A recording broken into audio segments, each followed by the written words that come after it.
Greetings and welcome to another impressions video here at Words About Games, and today we're going to be looking at Wargroove. Wargroove is a turn-based strategy slash adventure-ish game where you command the armies of Cherrystone after an invasion of undead troops from the kingdom of Felheim. As your kingdom falls, you retreat to gather allies and survive in a world that's pretty much out to kill you. For a very long time, I've been yearning for a spiritual successor to the Sega Saturn strategy game Dragon Force. That game kept me and my friends glued to the television for many Saturday afternoons. It was a regular fixture for months as we became obsessed with this quirky little Japanese strategy title no one had seemed to have heard of. And while Wargroove doesn't have too much in common with Dragon Force, its DNA has more in common with Advanced Wars than anything else. It does partially scratch an itch that I haven't felt scratched in a long time. I'm not massively into many turn-based strategy games, as I generally suck at them and don't have the patience to put together a winning strategy on the battlefield. And to be fair, I still suck at Wargroove and still constantly overreach and get ahead of myself, or only spot a bad move after I've already made it. As with most turn-based strategy games, making a fatal mistake can be crushing, as battles can be quite lengthy affairs, and one wrong move towards the end will potentially see you lose up to an hour's progress. But I'm happy to keep throwing myself back into Wargroove's really compulsive and well put together blend of strategy.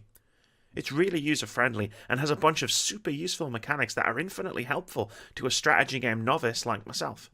Everything from win conditions to choosing targets and actual combat is streamlined to the point where even I make very few mistakes, but still with enough depth to feel incredibly satisfying when you come up with a strategy that's executed perfectly and turns the tide of battle in your favour. The difficulty sliders that let me control the level of challenge in a variety of different ways help too. Wargroove's campaign takes place almost like an adventure game. You travel on an overworld from location to location as you follow the storyline, with each one being a battle of some kind against one of your many enemies, with occasional side quests that give supporting characters a spotlight and unlock extra lore, codex entries, and characters for use in arcade mode. There are a few different types of battles you'll fight, but the most frequent one you come across will see you needing to either destroy an enemy stronghold or kill an enemy commander, whilst protecting your own. The battles themselves are really well laid out. You'll start on the opposite side of the map to your opponent and fight over houses that, when occupied, net you income, which is used to buy more troops at your barracks. From there, you've got to balance attack and defense, making sure you've got an economical advantage without stretching yourself too far and creating easily exploitable weaknesses in your lines. You'll quickly unlock a multitude of different troop types, which add a huge amount of tactical options and considerations into the mix. Aside from the fairly standard differences in movement speed, range, and attack types, different troops will do extra damage if they meet certain criteria. Pikemen, for example, will crit when they're adjacent to other pikemen, where swordsmen will crit if they're adjacent to their enemy commander. Different units will also be strong against certain troops and weak against others. These are small but effective twists to gameplay that deepen the tactical options and strategic nuance of the game. You'll need to be mindful not only of how you move your troops in relation to your enemy, but also in relation to your other troops.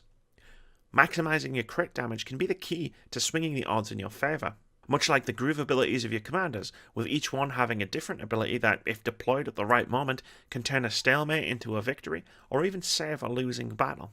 What's going to keep me coming back to Wargroove once I'm done with the campaign, though, are the robust extras the game is packed with. Local and online multiplayer will ensure I'm busting out my Switch for a round or two with friends, and arcade mode means that when they're not around, I can still dive in when the mood strikes. Best of all, however, is the editor, a robust and easy-to-use set of tools that allows players to create and share custom battles, or even entire campaigns, complete with storylines, side quests, ambushes, and more, and then upload them for everyone to download. I can't wait to see what the Wargroove community puts together to keep the game going. Wargroove is a really great strategy game. The tactical gameplay is accessible but deep, with a nice suite of difficulty options and simple to master mechanics, with a ton of small flourishes that offer huge amounts of strategic nuance.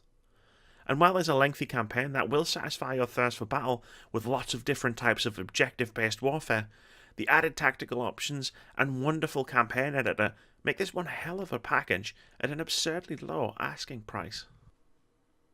Thank you very much for watching this video, guys. If you've enjoyed it, please keep it here at Words About Games. We've got tons of content, including our weekly podcast, more impressions videos, patch notes, and our weekly indie game of the week. We also stream over on Twitch at twitch.tv/wordsaboutgames every Monday, Thursday, and Saturday. And most importantly, have a great day.